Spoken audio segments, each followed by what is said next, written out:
Hey viewers, welcome to another game of Casual Pro Gamer. Today we're doing another high level Starcraft 2 game before Heart of the Swarm. This is IMMvp in the top left as the Terran versus Nestea as the Zerg in the top right. So yeah, they're pretty close together here on a 4-person map. And if you're wondering, I don't know if you can see her, I'm pretty sure you can't. But there is a cat in my lap, so yeah, which is why I'm kind of distracted here a little bit. But anyway, we have an Overlord coming up. We will be seeing a supply depot. And he is of course going to wall off his ramp because that is what you do. So I'm expecting to see some Zerglings first into probably roaches. And then, although, well, on this short distance I guess Mutalisks would be good. But may actually be going for a completely different strategy. We will have to see about that. But for now, we'll just see the barracks coming up. He's still saving up to get those barracks. And it's actually taking quite a long time. Yeah, it actually delayed him quite a bit. I don't know why. Did he build one too many workers? Or, well, I don't know. Normally this is timed almost perfectly. But it seems that it didn't work out for him this time. So, yeah, more Zerglings, or sorry, more drones being produced. Still no spawning pool. He does have his expansion up though. So the hatchery is already morphing in. I'm going to build a couple more of these drones. And obviously is almost ready to get another Overlord. But for now, he should be fine on supply. So yeah, it's kind of a standard setup for now, and well, no last supply depot apparently, because well, he doesn't know where his enemy is, but well, his enemy is already scouting him, so it doesn't really matter. And that last supply depot is coming up right now. So yeah, he is expecting, or he was expecting, not to have any trouble with incoming drones, because well, most of the Zerg players will scout with an Overlord first, and if they can't find their opponent, they will send out, well, a drone to scout, which basically makes that drone scout as late as the SCV scout is over here. The spawning pool is coming up, which means that he will be producing only like 2 Zerglings. And of course, well, those are the 2 Zerglings. But yeah, of course, that is not a big threat. So here we're going to see some drones. There's really nothing that is going to happen here. Unless, well, you count this. But yeah, there's only 1 Marine out, so the bunker is coming up. 2 SCVs, well, right close to this. 2 Marines now.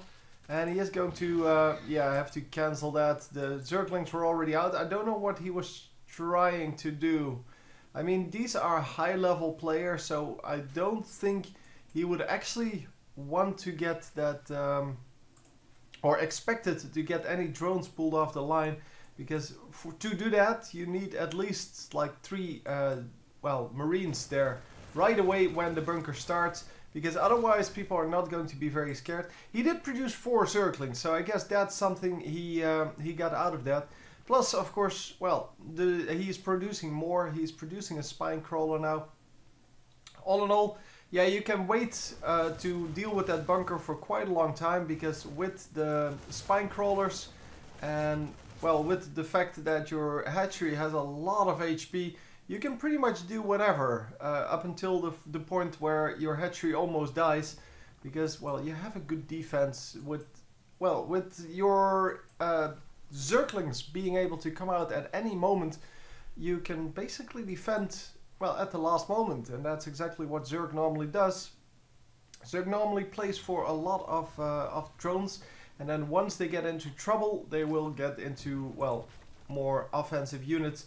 And as you can see, repositioning the spine crawler at the wrong moment here, and of course we have legs right at that moment. But yeah, the Hellions are not going to get in the base, and they are going to just, well, chill at the entrance.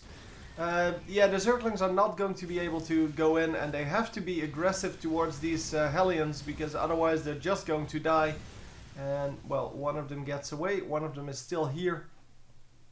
But yeah, they were going to die anyway.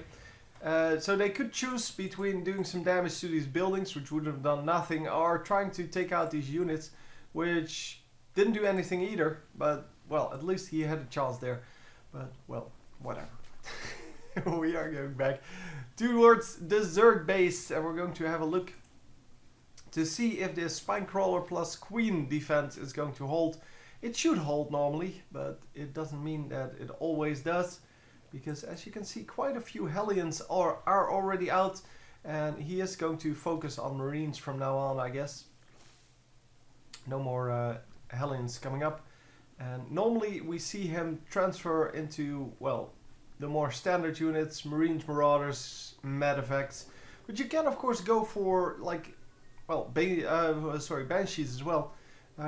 It really doesn't matter too much what you go. You can pretty much go for whatever you feel like, because this matchup is a very, well, flexible, I guess. Both teams can go for multiple things. Oh, trying to snipe the Queen. Oh, so much damage done. And the Queen survives at 10 HP. That was definitely not what he wanted out of that, the Zerg player that is. Because now he loses one... loses the ability to use that one Queen. He does have the transfusion, of course. But I guess he wants to use that at the last moment or something like that. Because normally, well, transfusion is a very good deal. And, oh, he wants to just produce more creep tumors with that energy. So yeah, the creep tumors are of course useful, but, well, we have to ask ourselves, is it really a good plan to go for this instead of for healing the Queen? But yeah, with the new hatchery coming up in his base, he will have enough troops to defend that Queen. So the Queen will regenerate on its own, and he will not have any trouble with that. At least, hopefully. So we are going to get a large amount of Zerglings and Banelings, but those are not very good against these Hellions. Yep, 6 Hellions right here, and they are going to do very well. The siege mode is coming up, which means siege tanks are coming up. And oh, the Spinecrawler is going to die before it actually burrows here. Well, it's not actually dead yet. It dies for about 60%. And he did make a nice, well, safe region here off his ramp. And hopefully he will be able to push out a little bit more. As you can see, a pretty good defense over here, and he can use that obviously to go aggressive on this base, because, well, Spinecrawlers stand no chance against siege tanks. Well, that's kind of obvious because, well, they don't have the range. So these guys have a range 7. The siege tanks have a range 9, I believe, a range 13 even. But for the range 13, you need a scout. You need someone in front of it. And of course, here come the Ultralisks. Yeah, as I said, you can be very flexible. And because he was going for a Hellion contain here, he actually the Zerg player actually had no choice but to build a hatchery in his base. That's one. But also to go for Ultralisks, which completely own Hellions, obviously, because, well, they can shoot at the Hellions, but not the other way around. And therefore, he gets back his base. He's going to expand twice now to make up for lost time. But, well, as you can see, the Terran player only had 2 bases, so it's not too bad. The Zerg player is definitely behind. I'm not saying that. The 3rd base is coming up. Well, it's actually built. The Zerg player knows that it's been built. But he can't really expand over here because of the Ultralisks. So Ultralisks are really great for control over certain areas and keeping control over most of the map at the same time. Because they're really fast, they can escape really well, and they do a lot of damage. Especially against tiny groups, groups of tiny units. Like Marines and even Marauders, I guess. Because of their bouncing attack. They have, well, 3 attacks, and they bounce across, well, everyone. And lots of turrets have gone down. Oh, wrong. Loses a Ultralisk because of, yeah, he grouped them up before they were actually there. And yeah, that really didn't work out at all. Oh my god. Yeah, lost a Mutalisk, and that is that seems like, yeah, it's only one unit, but it's a very important unit. What's over here, by the way? Oh, he's just keeping his Hellions there. So definitely cannot take out this missile turret, but we're even going to build another one. Just wants to make sure that those Mutalisks are not going to come in to harass any further.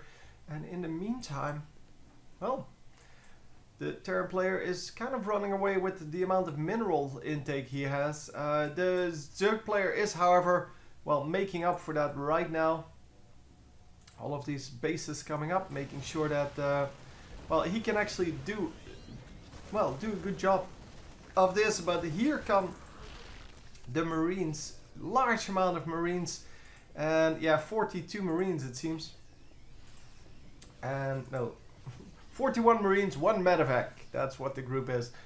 Yeah, it seems that he's doing a great job of just being aggressive there towards those Mutalisks. Got his orbital command out, and now he needs to start mining there because, well, now he's a base behind. Obviously, he did scout his base by now. He did suspect that that base was up, so he scanned it and made sure that, well, he actually knew what was going on, which is of course the main source of win here. Information is everything in this game, so that's why we see so many scans used. That's why we see so many of the fast scouting units. That's why we see those Zerglings that are just put in the map in a position where they can actually gather some information. Even though this Zergling is not going to do anything offensive, it will see whether the base is going up. And wow, so many Mutalisks now. You can easily take out these turrets because there is no way that, well, these SCVs are going to be pulled off the line to repair that, well, in time.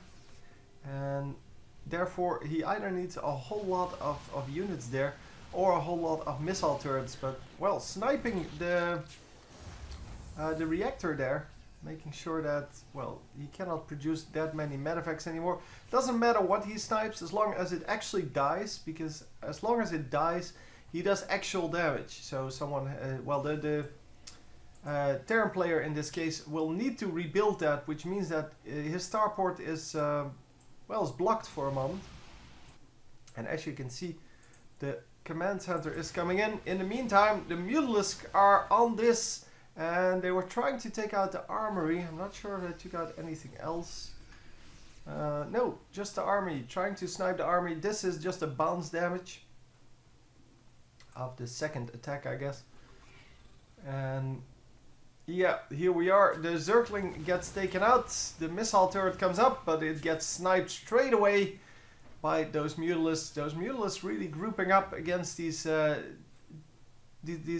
Marines, and the Marines are all pretty low because of the stim pack. If he goes in once again and the stim pack is used, that is going to be very painful. Oh, the Thor goes down, but he did a fair amount of damage. It's not enough to to warrant the use of a complete Thor, but well, he has plenty of resources to kind of build another one. But Thors are really expensive, so yeah, that is going to suck for him. And as you can see, he's now just sniping random buildings. It doesn't really matter what he takes out, as long as it's something. And the armory goes down this time, but yeah, well, that is it already finished the research it was doing, but it was on its way to doing another research. So yeah, lost that. He lost that research, and he's going to have to rebuild that at some point. But for now, he is in a big trouble because, well, those Mutalisks are just really pesky. They're really just moving forward, taking out something and then moving back. As you can see, there's a large amount of defense here. Lots of spine crawlers, banelings, and corruptors. And really just harassing with those Mutalisks until he has enough to, well, get all of his resources invested. Well, not all of his resources, but get his army up, basically. And he's going to have to build, well, plenty of that, because if he wants to invade this, it's going to be very hard because of the siege tanks and such. There are lots of siege tanks over here, lots of Marines, but as you can see, so many siege tanks. It's really an amazing amount. And that is going to be doing a lot of damage. Obviously, these Mutalisks are great against siege tanks, because siege tanks only shoot at the ground. But then again, with the marine defense, there's really nothing he can do. The base is going to be flying over here. I don't know which one that is. It seems that that's a new one. Yeah.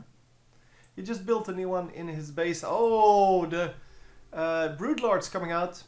And the Broodlords are going to get sniped by the Marines when they finally decide to do something. But for now, they are doing a good job of just taking out, well, a base as well as the SCVs that go along with it. There come the Marines. But the Marines should do fine here, or should get, sorry, taken out by the Broodlords. Because the Broodlords are, of course, really good at shooting at ground targets. But these Vikings, that's a different matter, of course. So, yep, it burns down. It actually gets taken out pretty easily. I don't know why he decided not to pull it back in the first place, because he knew there was a large amount of Mutalisks out. And, well, the Broodlords are just going to continue on. They're going to take out the missile turrets first, obviously. And here are the Vikings. The Vikings are going to do very nicely against the Broodlords. But, yeah, obviously, the Mutalisks are there to protect the Broodlords, which is excellent. And as you can see, the ghosts are also not going to be good enough. They are, however, going to snipe quite a few of them. And yeah, with their large range, they can actually take out all of them. But he lost quite a few resources there. So let's see, the units lost. Units lost. As you can see, the Zerg player lost actually more resources now that he lost all of the Broodlords. Broodlords are very expensive. But from the income, we should see, yeah, that he has a higher income. So he can kind of afford to lose that. Normally you don't want to lose big units like Broodlords, but well, if nothing else is there, then well, you'll have to make a choice. And look at this. Holy crap. So many banelings. So yeah, he's planning something.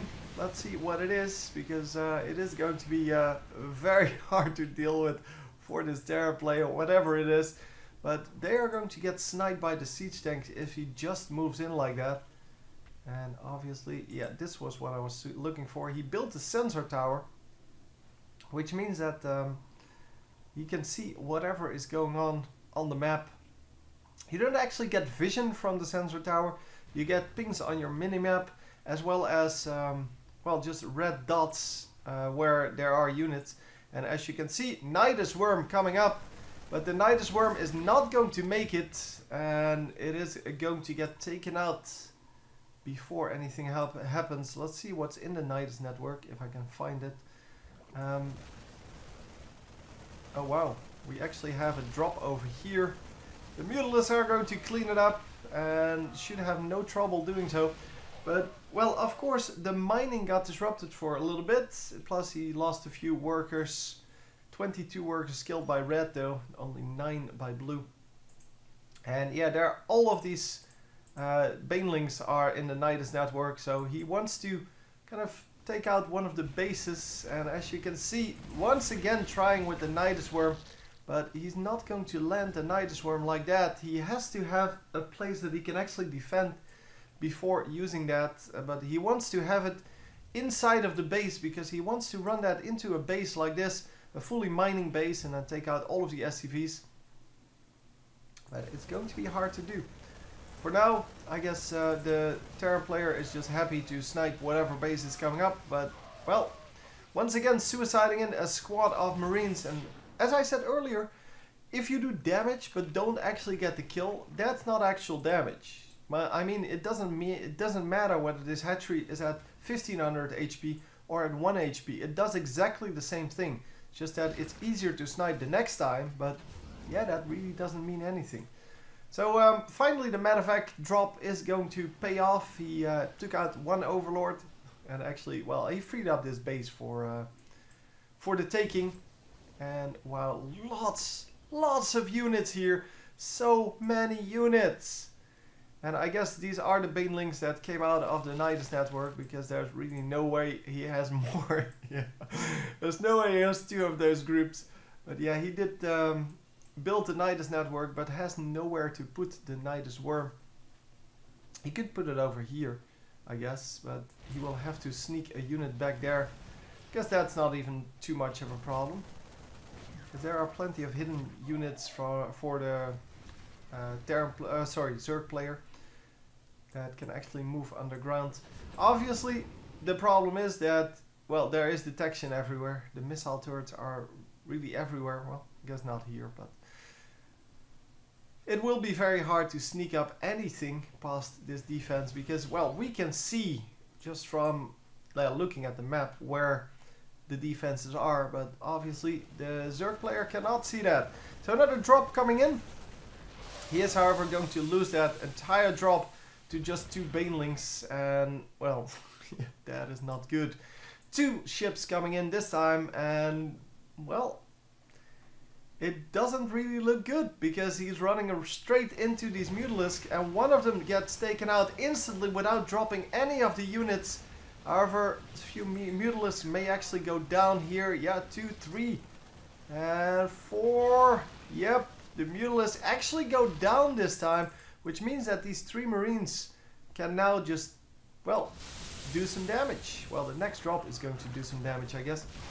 And I don't know how to rewind, well, quickly. That worked. I don't know if that actually rewound, or I don't know. No, it doesn't seem to be the rewind button. I don't know. Anyhow, it seems that yeah, we're currently just sitting back and trying to get as many resources as possible without letting the Terran take any more bases. The Terran did take a new base though, and he's going to defend it with all of his army. This base is gone, he knows that. This base is not taken, he knows that. But, well, for the rest, this base is mining, this base is mining. So the Terran has plenty of income for now, which means that in the late game, or later game, he can still replenish his army pretty well. But look at the difference in stored minerals. The Zerg player can just suicide in his entire army, instantly rebuild it, and then do it again, whereas the Terran player has to wait for his income to actually allow him to well, to do anything. And the medevac actually picked up everything, but look at the health there, so low. Everything is so low. Yeah, we have some of these Ultralisks coming in. The Ultralisks should do fine in tanking some of the tank shots, but he's not going to be able to get in here and, well, yeah, get the damage done, because he has all these tiny units. That's why he tried the Nidus worm, by the way. But he has all these tiny units as well as these really big units, but, well, the splash will take care of the small units, while the actual shots will take care of the big units. So yeah, he's going to have to be very sneaky about this. And as you can see, the Marines get taken out almost instantly with these with the fungal growth, but he is going to do some damage at least with them. And oh, is this actually going to work? No, he actually gave up, it seems. Huh. He could have actually done, well, he actually did a lot of damage to that spine crawler, but apparently it didn't work out. Oh man, so many units. This is such a stalemate position, because really there's nothing to do for both teams. Both teams just sitting back on a lot of resources, trying to find a way to, well, to get back, or to get into this game, to get aggressive against the enemy team. And I guess we have this corner, which may actually hold the key to defeating this, because there's nothing defending here except for 2 tanks, and then we get more tanks. But, well, if he comes in here with ranged units, he might actually be able to snipe these tanks before they can do anything. We have some drops coming in, well, not these, but these. And is he going to be able to do anything with this? Because there are spine crawlers out, there are plenty of spine crawlers out, but they're not in range. Oh, this is going to take out the base.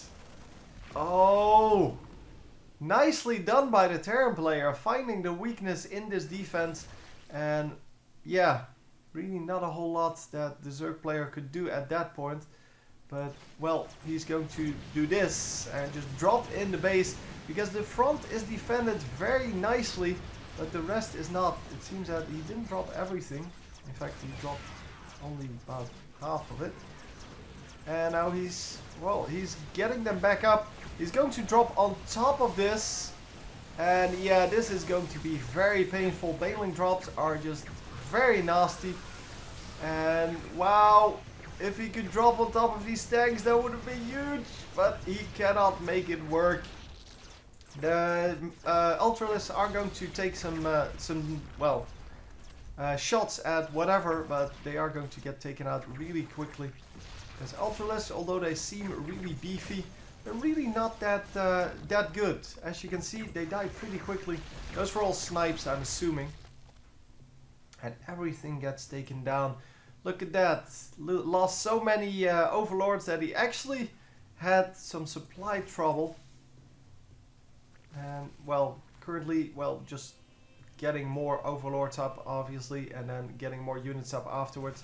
But this is the Terran's chance to actually do something. And he's not, the Zerg player not rebuilding this, this hatchery for some reason. Even though all of his spine crawlers are dying now, you can just unburrow them, that stops them from dying. But he can also just rebuild his hatchery. He has plenty of minerals, so... yeah, don't know why he's not doing that. I guess he forgot or something like that. But he already lost like 4. There were 3 over here. There was 1 over here, I believe. No. There was nothing over here anymore. Anyhow, not rebuilding that, but going for another drop.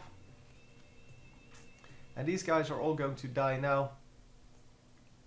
Yep, that is the way it goes if you're a spine crawler. Life's very hard for spine crawlers. Really, just first you're a drone, then you have your entire future in front of you, and then you become a spine crawler and you're kind of stuck to one place. And then eventually you get into what you think is the best position, and then you die anyway. So sad. Anyway, the missile turrets are going to get taken out. The Thor actually gets taken out. I think that was a Thor at least. And then, yeah, all of the Zerglings die to the Marines. Marines are so strong, man. They are so strong because you can get so many of them. Yeah, you can really get an insane amount of Marines because they're very cheap and they only cost a little bit of supply. And obviously these Marines are going to do really well because there's no defense here. And all kinds of drones are coming in to mine. Yeah, let's just stay here and just take out everything. So really, yeah, abusing the fact that this Zerg player is not really paying attention to this base. And this base has been the weakness all game, it seems. It's really, yeah, all game he has been harassing at this spot and taking out the base, taking out drones, taking out overlords, taking out all of the spine crawlers because it didn't get rebuilt. And then he's going to drop over here where there is still some mining going on at least. Although it's not a major amount of mining that is going on, but well, taking out the base is always good, even if nothing else. And he needs to pick them up though. Yeah, all of these units coming in, but well, he can just pick up the units and drop them back. Obviously fungal growth would take care of this, and I'm not sure why he's not just using that. If he wants to do something, he should do it now. But apparently he doesn't care about this base anymore. Yeah, okay. Just pick him up. Yeah, there you go. Yeah, he wasn't paying attention to that attack. He kind of assumed that they were all dead, I guess. Oh, that's the way it goes. Anyhow, the Zerg player, the Zerg player decided to go for all Broodlords here. And Broodlords are going to get taken out by these Vikings because, well, there is nothing to defend against that. And as you can see, now the fungal growth comes up, but it's not enough. It is not enough to take them out. infested Terrans will, however, be able to take them out. But look at that, all of those Broodlords were lost, all of them, which means that he is getting way too far behind in that income, or in that units, or well, resources lost. Yeah, just not a good attack. I kind of expected more of a pro player like this. I don't know why he went for all Broodlords and then just got owned by like 10 Vikings. I mean, Broodlords were a really good choice, but going all Broodlords, yeah, kind of wasn't. Obviously, these ghosts did an awesome job of just taking out those Broodlords, and there are actually 3 nukes up. Did I miss nukes? I don't know. Anyway, the drops and the harassment was apparently enough to whittle down this entire force, and then, well, the big attack came in and it just didn't work out. Anyway, hope you enjoyed, and I will see you next time. GG.